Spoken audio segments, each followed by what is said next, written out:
Salam dəyərli izləyicilər. Bu gün belə bir evdən qarşınızdayıq. Deməli şəxsi evdir. Həyətində belə bir əldamısı var. Bilirsən su çəni deyil, səhv eləmirəmsə. Həyətində belə bir ağaclar var. Yəni yaşıllığı da var. Keçdikdə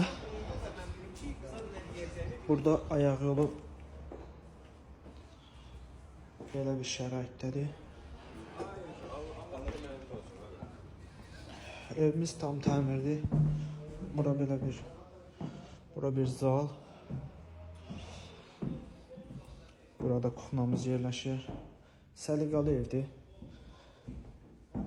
Yaşamaq üçün hər bir şey mövcuddur. Belə bir yataq otağı. Burada belə bir yataq otağı. Və burada belə bir dedisk otaq deyək də. Belə bir dedisk otağı var. Qiymət